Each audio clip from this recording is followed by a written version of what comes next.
All right, welcome everyone. It is such a delight to be able to host an event like this. It's sort of a well-kept secret within Valence that we actually only began organizing this 7 or 8 weeks ago. And it was because I'd had so many conversations with CHROs, HRLTs, and they always came back to this same topic of how AI is going to be the disrupting force of the next 3-5 years, and how many outstanding questions they had, and probably most importantly, how much they valued learning and talking to one another.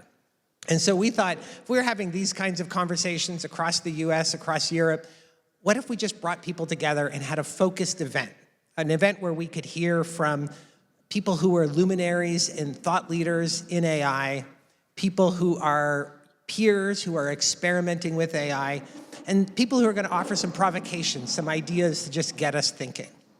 So it's incredible that in 7 weeks, we were able to put the word out, and we now, as Daz said, have 200 people who will be in and out over the course of the day. I think we have 1,000 plus who will be joining us virtually.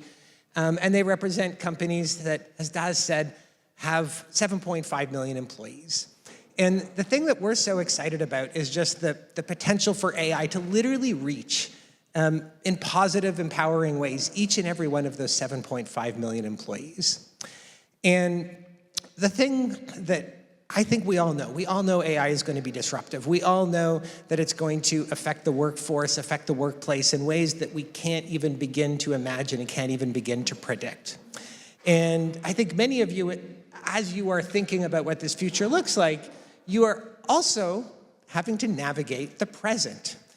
I imagine that most people here have pressure from their boards, from their CEOs, try to do more with AI. What kind of use cases can we come up with? And I also bet many of you here have had pressure from your AI councils and your chief risk officers to maybe do a little less with AI. These are the tensions that we are always navigating. And I think one of the reasons, though, why we're here is we know that it is absolutely incumbent upon us as HR leaders to take this moment to lead. Much of the conversation is around how AI is going to affect productivity. And there's undoubtedly going to be productivity gains. But as we all know from the conversations we've been having, those productivity gains are going to cause shifts in the workforce. And for us to be able to navigate those shifts, we also have to invest in AI that is going to augment human potential. And I think that's one of the reasons why we're all here today, to get those ideas about how can we find the AI that is not just going to automate processes of parts of jobs or even entire jobs, but how do we find AI that's going to augment our workers and help them navigate through this change? While most of this is going to be a conversation among peers, I am delighted to just share a few words about Valence and why we're here today. So I think we've been as close to some of these questions about AI in the workforce, about AI and the talent strategy, as pretty well anyone out there. We've had, as far as we know, the first AI coach that was deployed in enterprise, and I think now it's among the most, if not the most widely deployed coach. We've had partnership conversations with many people in the room, many of our partners who are overseas or will be joining us virtually. And we've really tried to wrestle with both the future of AI and how to help people, and how do we introduce it given all the complexities of large global companies. But we're also only here because we've been thinking about these types of things for, collectively, the leadership team, the founders of Valence, for past multiple decades. One of my background, I was the founder and CEO of a group called Engineers Without Borders. And we quickly realized that the people side of things was what really mattered when we were working on these difficult, complex projects. And so, back in the 2000s, we were teaching thousands of engineers a year concepts like the amygdala response, the ladder of inference, the Johari window, well before they were sexy. And I got to admit, I don't think they're sexy even now, unless you're an IO nerd like some of us are.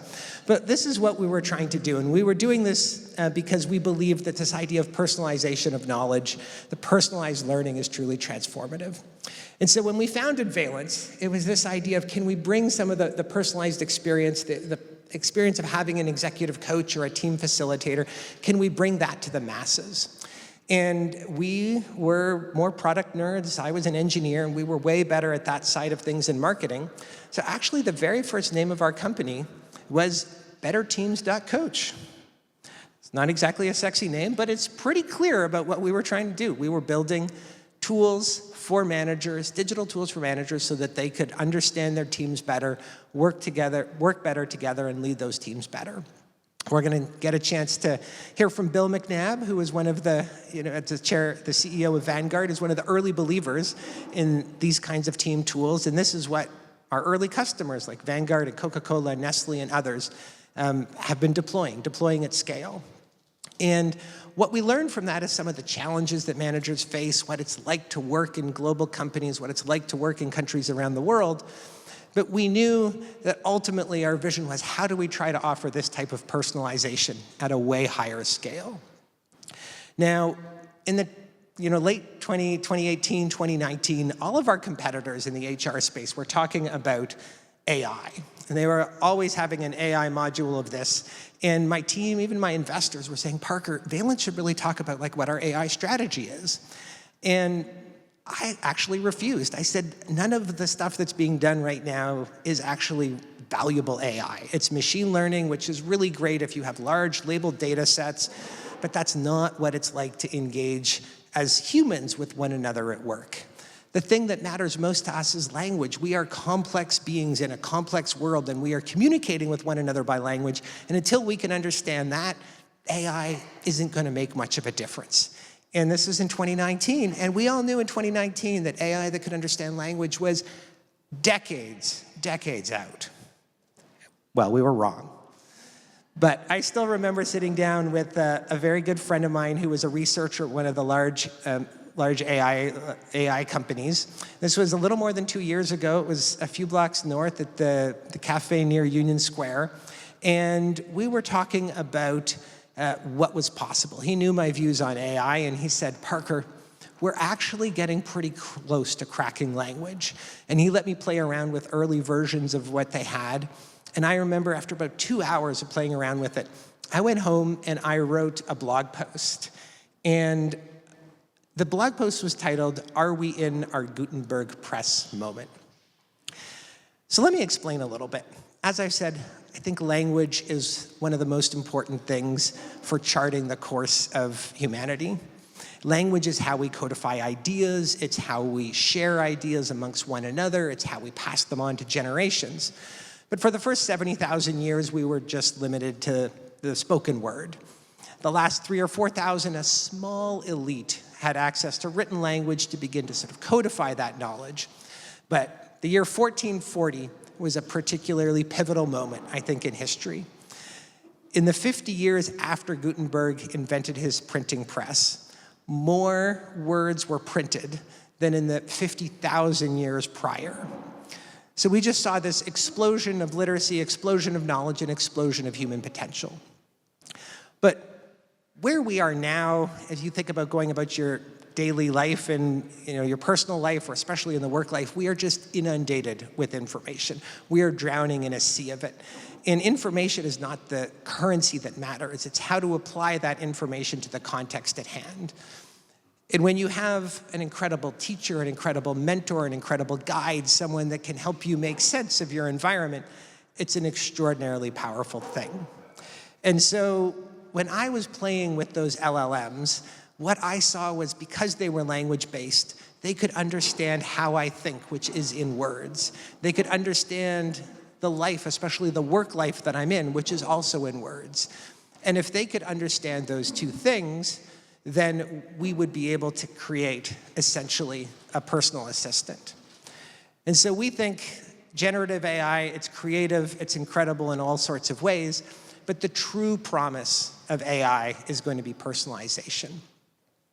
And for those of us who are in the L&D space, the HR space, we think that this personalization is going to utterly upend how we think about learning, development, how we support leaders.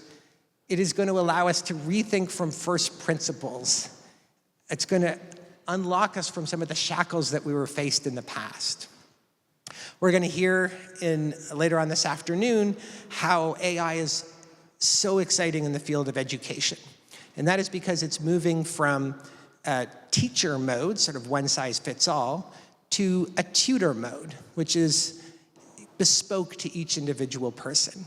And the educational attainment, the speed of learning in tutor mode is twice as fast as it is for teaching. And so if that personalization exists in education, we think that personalization is also going to exist in onboarding, in learning, in understanding, and in performing our jobs as leaders and managers across companies.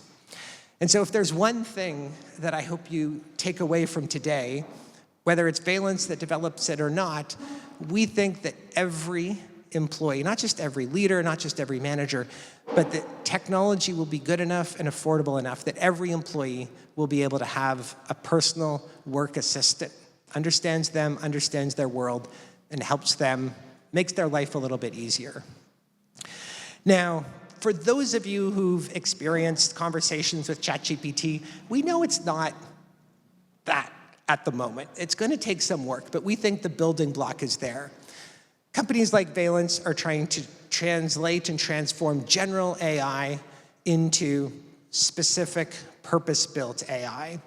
So in our case, we are combining together many LLMs, many agents, if you want to use the technical terms, to be able to perform parallel tasks and be able to deliver a smooth coaching conversation.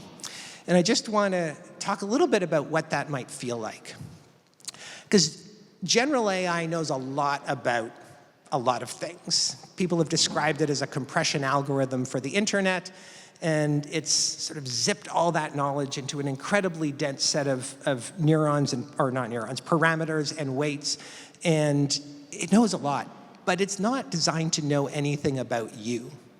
And so the one layer that we are adding on to it is a personalization layer. So trying to learn as much as possible about you and your job, and not just be there to respond to a question that you might have, but to always be thinking proactively, how can I reach out to you as an individual and help you in your learning goals or in your job or in the question or challenge that you have? So this idea of sort of proactive coaching is so essential. The second thing that we make sure that our AI coach is focused on is coaching. We want Nadia, we'll introduce you to her in a moment, to be an expert on coaching, to know when she should dive deep to understand a root cause, when she should tactically help you with something that you're facing, when she should pull a framework that you might have seen before and remind you, or when she should try a new approach. But she is deeply trained on all the best practices, sort of like a librarian that can choose from the world's library of coaching frameworks. And then finally, we'll get a chance to hear how Nadia can be bespoke to your company. So she can understand your leadership frameworks and the moments that matter in your talent cycle, and understand the business challenges that you might face, and start to coach not just on sort of learning and development, but how do you understand the world that you are in, and how do you perform a little better in it. So this layer of purpose-built coaching that really invokes this context and memory around personalization, around expertise, and being bespoke for your company, we think this layer has a chance to fundamentally transform this general AI into purpose-built AI. So this is AI that knows, and we think this is the type of AI that's going to be incredibly helpful.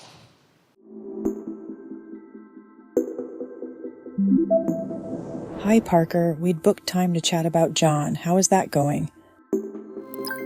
Nadia, I'm pretty frustrated. John's a VP who should be setting big goals, not making excuses. He's got to be a more ambitious leader.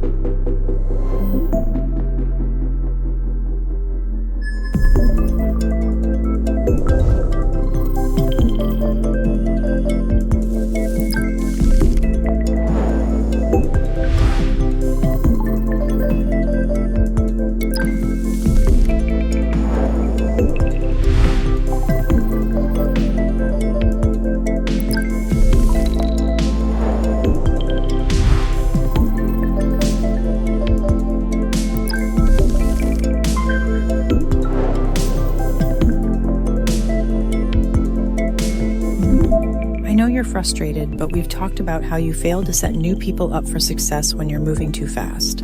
John hasn't had a proper chance. Let's problem solve this. Can I set up 15 minutes for you and me on Friday when things are usually calmer?